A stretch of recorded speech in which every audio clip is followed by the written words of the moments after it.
Student, Tagore jet classes online YouTube channel पर आपका एक बार फिर से स्वागत है। आज पशुपालन एवं दुग्ध विज्ञान विषय के बारे में आपको थोड़ा सा जानकारी दी जा रही है, जिसमें सबसे पहले बात करेंगे पशुपालन।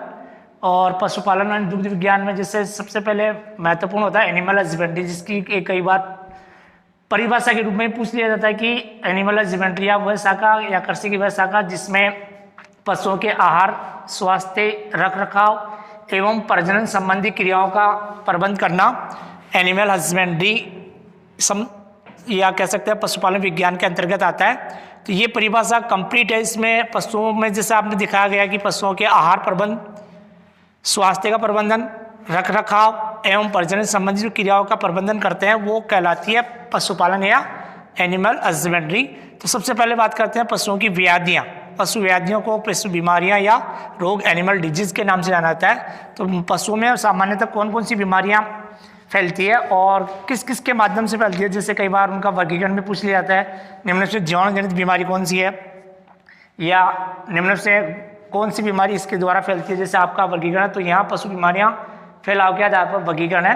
तो यहाँ सबसे पहले बात करते हैं जीवाणु जनित रोग। तो जीवाणु या बैक्टीरिया द्वारा जो पशुओं में व्याधियाँ फैलती है वो कौन कौन सी है, उसका एक चार्ट के माध्यम से आपको दिखाई दिया रहा है। इसमें सबसे पहले बात करते हैं गलघोटू, उसके बाद क्षय रोग, थनैला, विष जवर, लंगड़ा बुखार, संक्रामक गर्भपात, टिटनस, फिडकिया जिसको आप एंटोटॉक्सीमिया के नाम से भी जानते हैं। ये अमूमन जीवाणु जनित फैलने वाली बीमारियां हैं पशुओं में। उसके बाद बात करते हैं जीवाणु जनित रोग है पशुओं में विशिष्ट एवं घातक रोग। जो अगर क्वेश्चन पूछा जाए पशु में विशिष्ट एवं घातक रोग किसके द्वारा फैलता है, जीवाणु द्वारा। और अगर क्वेश्चन पूछा जाए पशुओं में सबसे ज़्यादा घातक बीमारियां कौन किसके द्वारा फैलती है या किससे ज़्यादा नुकसान होता है, तो विषाणु द्वारा जो बीमारियां फैलती है वो सबसे घातक होती है पशुओं में। तो ये रोग अधिक घातक होते हैं जो विषाणु द्वारा फैलते हैं। तो इसमें सबसे पहला है FMD, जिसको आप कह सकते हैं खुर पक्का मुँह पक्का, खुर या पैर का या मुँह और पैर का रोग भी इसको कहते हैं। तो ये पशुओं में संक्रामक रोग है और संक्रामक रोग तीव्र गति से फैलते हैं। दूसरा प्रकार का रोग है इसमें अडैया या कह सकते हैं 2.5 दिन का बुखार, ये भी पशुओं में विषाणु जनित रोग है। और तीसरा चेचक, जिसको सामान्य भाषा में माता के नाम से जाना जाता है। पशुओं में चेचक भी विषाणु द्वारा फैलने वाली बीमारी है। मनुष्यों में भी चेचक विषाणु द्वारा फैलती है। उसके बाद नंबर 3 आता है परजीवी रोग, या जिसमें प्रोटोजोन द्वारा जो जू, चिचड़ी या माइट्स द्वारा जो रोग फैलते हैं वो प्रोटोजोआ या परजीवी रोग कहलाते हैं। तो सबसे पहले ये 2 प्रकार के रोग होते हैं। बाह्य परजीवी रोग, बाह्य परजीवी खाज एवं खुजली, ये पशुओं में फैलती है जो बाह्य परजीवी के नाम से जानी जाती है। अंतः परजीवी रोग, ये पशुओं में जैसे सर्रा रोग होता है ऊँट में, जिसको तीव्रसा रोग के नाम से भी जाना जाता है, ये प्रोटोजोन बीमारी है। एक रेड यूरिन, जिसको लाल पेशाब के नाम से जाना जाता है, ये भी पशुओं में माइट्स के द्वारा फैलती है। और उसके बाद थैलेसियस बीमारी है, बछड़ों में फैलने वाली बीमारी है। और फेसियोलाइसिस, ये भी विषाणु जनित फैलने वाली व्याधि है। इसके बाद बात करते हैं नंबर 4 कुप्रबंध, जिसको अपन कह सकते हैं पशुओं को रख रखाव के माध्यम से जो पशु में बीमारियां फैलती है उसको कहते हैं कुप्रबंधन से फैलने वाले रोग। जैसे कब्ज, पशुओं में कब्ज भी होता है, दस्त आना, अपच होना, निमोनिया और रतौंधी, ये ऐसे रोग हैं जो पशुओं में कुप्रबंधन से फैलते हैं। जैसे रतौंधी, पशुओं को हरा चारा नहीं देने से पशुओं में रतौंधी रोग उत्पन्न होता है। कब्ज, जैसे पशुओं को गाढ़ा चारा दिया या कम चारा दिया, दस्त या हल्का चारा दिया, इसलिए भी हरे चारे से भी पशुओं में दस्त होने लगते हैं। और लगातार हरा चारा खाने से भी पशुओं में दस्त या कब्ज की समस्या उत्पन्न हो जाती है। उसके बाद नंबर 5 आता है उपापचय जनित रोग, जिसको अपन कह सकते हैं मेटाबॉलिक व्याधि या मेटाबॉलिक डिजीज। इससे संबंधित पशुओं में कौन कौन सी बीमारियां होती है, एक तो दुग्ध जवर, जिसको आप कह सकते हैं मिल्क फीवर या दूध का बुखार, जिसका अन्य नाम है। और एक दूसरी बीमारी है इसमें कीटोसिस। ये 2 ऐसी बीमारियां हैं जो मेटाबॉलिक व्याधियां हैं पशुओं में फैलने वाली। नंबर 5 पे जन्मजात रोग, जिसको आप कह सकते हैं फ्री मार्टिन। इसमें एक एग्जाम्पल है इस रोग का। फ्री मार्टिन का यहाँ मतलब है या तात्पर्य है पशुओं में जन्म के समय जो रोग उत्पन्न होते हैं या बछड़ों में जो जन्म के समय ही रोग उत्पन्न होते हैं वो जन्मजात या फ्री मार्टिन रोग इसका एक प्रमुख एग्जाम्पल है।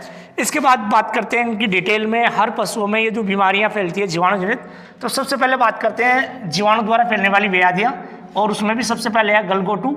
गलघोटू को हेमोरेजिया सेप्टिसेमिया के नाम से जाना जाता है। और इसके अन्य नाम है नाविक जबर, सिपिंग जबर और गुड़क्का, ये इस बीमारी के यानी गलघोटू के अन्य नाम से पुकारा जाता है, अन्य नामों से इनको जानते हैं। अब बात करते हैं गलघोटू रोग सर्वाधिक गाय, भैंस और भेड़ों में फैलने वाला जीवाणु जनित संक्रामक रोग है। तो कई बार किसी पूछ लिया जाए गलघोटू रोग सर्वाधिक फैलता है, तो ऑप्शन में सबसे ज़्यादा गाय, भैंस, भेड़, बकरी मिलती है, लेकिन जनरली सामान्यतः ये सबसे ज़्यादा भैंस में फैलता है। और भैंस के गले में सूजन आ जाती है। सूजन आने से पशु श्वास लेने में तकलीफ महसूस करता है और घुरघुर की आवाज़ करता है, इसलिए इसको गुड़क्का रोग के नाम से जाना जाता है। एक बात करते हैं, जो पशु लंबा समय तक करके और यात्रा करते हैं उन पशुओं में इस रोग को शिपिंग जवर के नाम से जाना जाता है, या कह सकते हैं शिपिंग जवर बीमारी पशुओं में लंबा समय तक करके यात्रा करने से उत्पन्न होती है। तो ये भी एक महत्वपूर्ण बिंदु है। उसके बाद बात करते हैं सभी जो रोग होता है उनका एक फैलने का समय होता है, जैसे किसी में वर्षा ऋतु, किसी में ग्रीष्म ऋतु, किसी में शीत ऋतु। तो इसमें गलघोटू रोग व्याधि का सबसे ज़्यादा प्रकोप होता है वर्षा ऋतु में, सबसे ज़्यादा अधिक होता है, यानी कि ये वर्षा ऋतु में फैलने वाला सबसे फैलने वाला पशु व्याधि है। अब बात करते हैं जैसे गलघोटू रोग है, इसका कारण गाय में किसके माध्यम से फैलता है, भैंस में के कौन से जीवाणु और भेड़ बकरी में किस जीवाणु द्वारा ये रोग फैलता है। तो गायों में सबसे पहले बात करेंगे, गायों में ये रोग पास्चुरेला बोविसेप्टिका जीवाणु द्वारा या बैक्टीरिया द्वारा फैलता है, इसकी प्रजाति है। और अगर पूछा जाए आपसे भैंस में गलघोटू रोग का कारण, तो उसमें पास्चुरेला बोविसेप्टिका ये भैंस में इसका रोग कारक है, इस जीवाणु द्वारा। और अगर पूछा जाए भेड़ बकरी में गलघोटू रोग किसके द्वारा फैलता है, तो यहाँ इसका राइट आंसर होगा पास्चुरेला ओविस। अब एक बात यहाँ आपको ध्यान देने योग्य है कि कई बार पूछ लिया जैसे गलघोटू रोग का कारण है, तो उसमें जैसे पास्चुरल आ गया, बेसिलस आ गया, क्लोस्ट्रीडियम ऐसा आ गया, तो उसमें पहला जो उसका वंश से कह सकते हैं, वंश इसमें आपको पता करना चाहिए। जैसे गलघोटू रोग का वंश है पास्चुरेला, फिर वो उसकी जाति लगती है बोविसेप्टिका गाय की है, इसलिए इसका वंशज बन जाएगा। वंश और जाति मिला के गाय और भैंस में अलग अलग जीवाणु द्वारा ये रोग फैलता है। उसके बाद करते हैं नंबर लास्ट, सेकेंड लास्ट में लक्षण। तो रोग का प्रमुख लक्षण कैसे पहचानेंगे कि अमुक पशु में ये रोग फैला हुआ है, तो उसका एक सिम्टम्स या लक्षण होते हैं। तो एक तो जनरली पशु के बाह्य संरचना या शरीर की आकृति को देख के, उसके हाव भाव को देख के पहचान लिया जाता है कि अमुक पशु स्वस्थ है या अस्वस्थ है।